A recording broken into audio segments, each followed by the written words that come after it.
Monetary Policy Committee met on 28th, 29th and 30th September.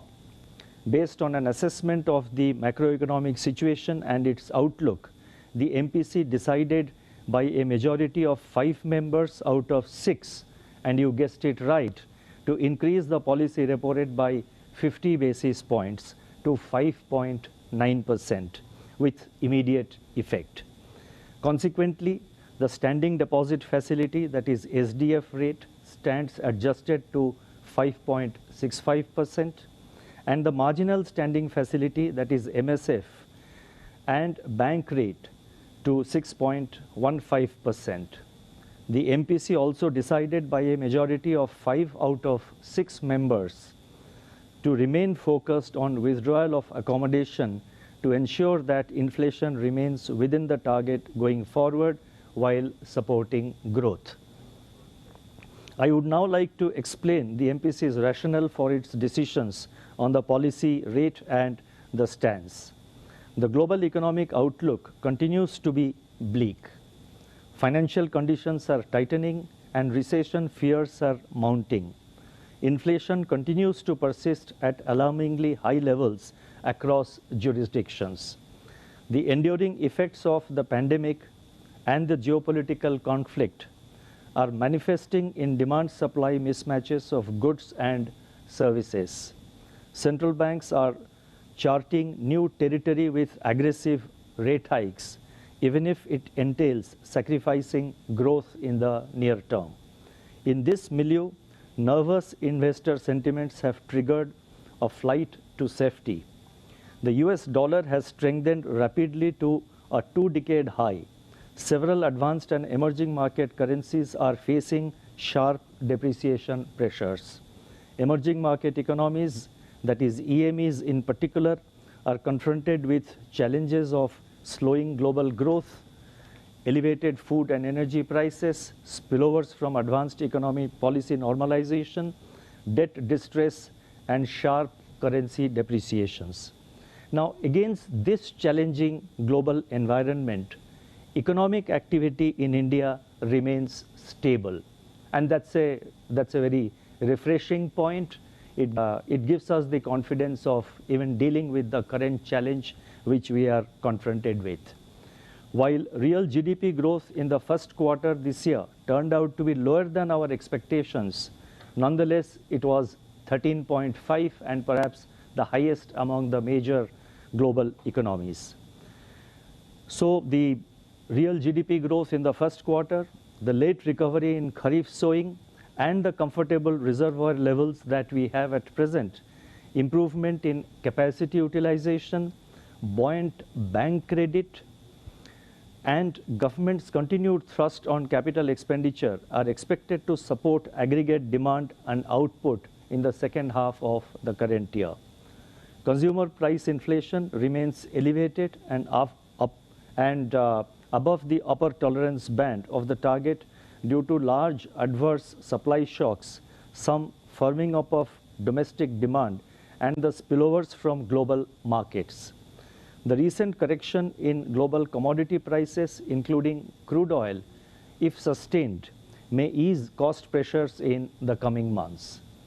The inflation trajectory remains clouded with uncertainties arising from continuing geopolitical tensions and nervous global financial market sentiments. In this backdrop, the MPC was of the view that persistence of high inflation necessitates further calibrated withdrawal of monetary accommodation to restrain broadening of price pressures, anchor inflation expectations, and contain the second round effects. This action will support the medium-term growth prospects of our economy.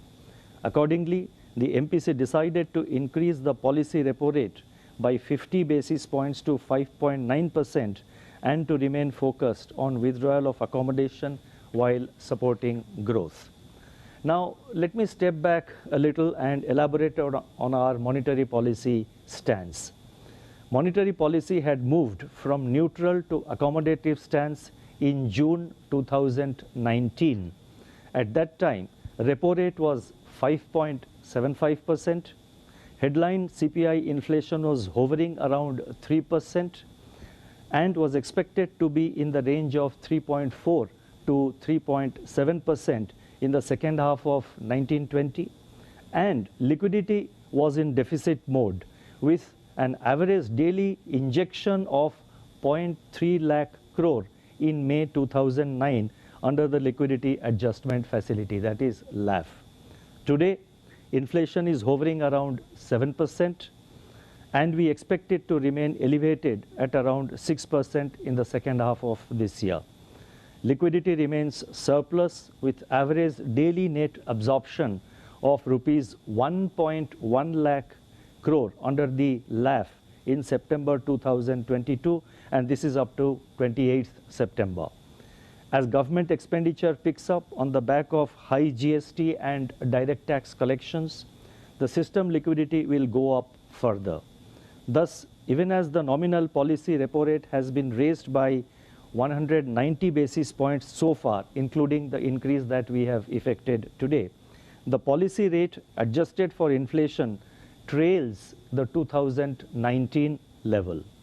The overall monetary and liquidity conditions, therefore, still remain accommodative, and hence the MPC decided to remain focused on withdrawal of accommodation. I would now like to provide our assessment of growth and inflation, and first let me take up growth. Real GDP grew by 13.5% year-on-year in the first quarter of this year, this financial year, that is 2022-23. Now this surpassed the pre-pandemic level by 3.8%. This was led by robust growth in private consumption and investment demand. High-frequency data for the second quarter indicate that economic activity remains resilient. Private consumption has been holding up. There is sustained revival in urban demand, which should get a further impetus from the unfettered celebration of upcoming festivals after 2.5 years of living with the COVID-19 pandemic. Rural demand is also gaining gradually. Investment demand is picking up and is evident from the robust growth of domestic production and import of capital goods in July and August. Bank credit has grown at an accelerated pace of 16.2% year-on-year as on September 9th, as against 6.7% during the corresponding period of last year. Total flow of financial resources from banks and non-banks to the commercial sector has improved significantly to rupees 9.3 lakh crore in this financial year so far, that is up to September 9th, from 1.7 lakh crore in the corresponding period of last year. So this year the flow of commercial resources is 9.3 lakh crore compared to last year figure of 1.7 lakh crore for the same period. According to the RBI survey, seasonally adjusted capacity utilization of the manufacturing sector improved from 73% in the fourth quarter of 21-22 to 74.3% in the first quarter of 22-23. And this is in fact the highest level in 3 years. Last time I had given that the decline, I had given the unadjusted capacity utilization which had improved. That's what I had stated in the last monetary policy meeting. But I think it's always better that and that reflected the seasonal pattern. So therefore, I think it is always better to look at the seasonally adjusted figures, and that is what I have attempted to provide today. Non-oil, non-gold imports remained resilient, indicating sustained revival in domestic demand.